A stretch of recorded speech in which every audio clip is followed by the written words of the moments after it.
Guys,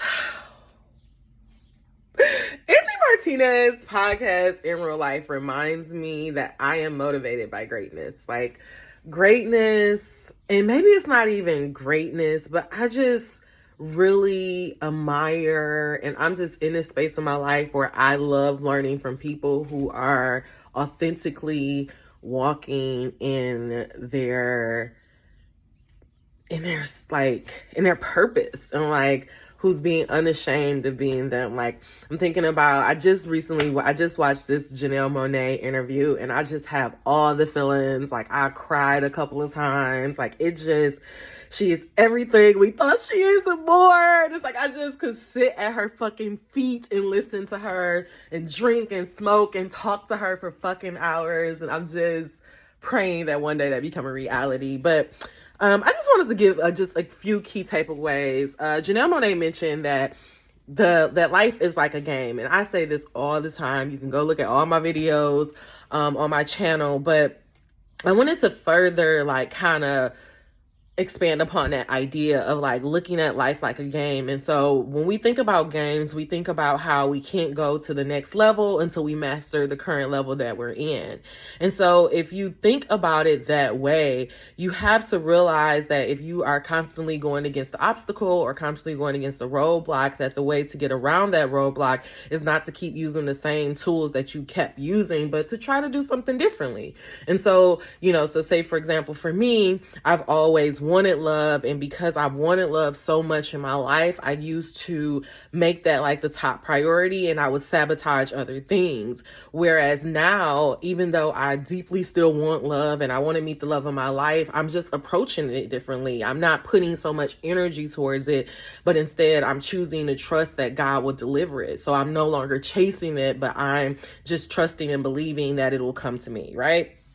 So that's just the idea of how to think about how to, get past the current level of life that you're in. The other thing that Janelle Monàe, she talked about, was just reprogramming your thoughts and like reminding yourself that you are the author of your life, and you are the master, and you are the one who gets to program your mind. So often what I recognize is that a lot of what I realized was last year is when I really kind of honed in on it, when I was really trying to like break out of my shell and do different things and just, be more myself and not allow fear to lead me. That was my number one rule. I did a challenge last year where I challenged everybody to just for a month, don't allow any of your decisions to be based in fear. And a lot of things really changed in my life in a beautiful way. But I noticed that there was like this other voice that was in my head that was like, you shouldn't do that, and that's not okay, and I was like, who the fuck are you? I'm like, who the fuck is this other voice up in my head? And what it is that it's not that it's you. It is you trying to sabotage you, but it really is like all those things that you heard since you were a kid. So if you've been teased, you've been talked about, you've been picked on, you've been called bummy and all of this shit your whole life, when you're trying to boss up and become, who you believe that you're meant to be, that those thoughts are still inside, because we didn't know none of this shit when we were younger. So of course we just took it all in.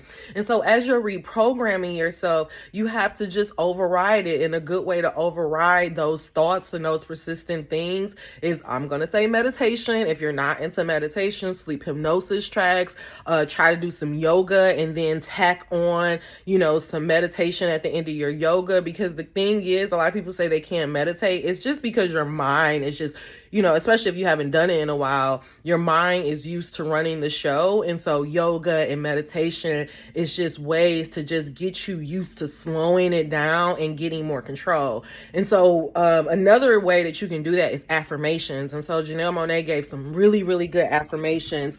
She said, don't be afraid to be a beginner. I am better than this moment. If I give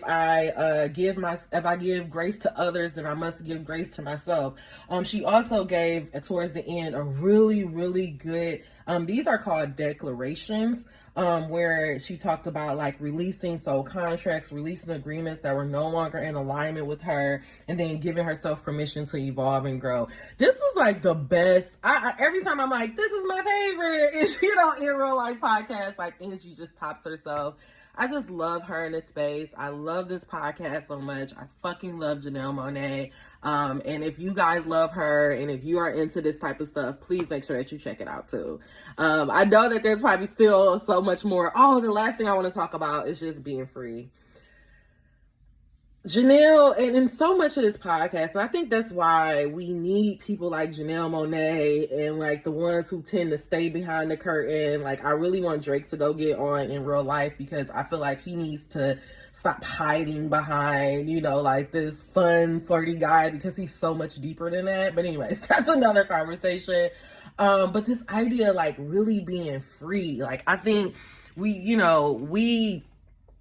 not on, we're not picking cotton and all that stuff, but we are slaves to 9 to 5. We are slaves to these student loans. We are slaves to, the fucking grind. Like, it's really a privilege to only have to work one job. I know so many people who are working multiple jobs. So this idea of like really, really being free, like I have been feeling that for so long, but like, Janelle just put words on that. And it's like not just being free from like these jobs, but just being fucking free to just live and be whoever the fuck you want to be and fuck who you want to fuck and, just do what you want to do. Like, I think that's where we're all heading to. And I think we just all have to just fight for that freedom. And we have to just be at this point of our life where we're not afraid to pick a side and to say no more and to use love and pleasure and joy to help us bring our dreams about and not our mind and grinding it out. Like, fuck all that. We're in the age of pleasure. Let's have some fun. All right, y'all. That's all the messages I have for you. I will talk to y'all soon. Go check out this fucking podcast and I'll talk to y'all later. Bye-bye.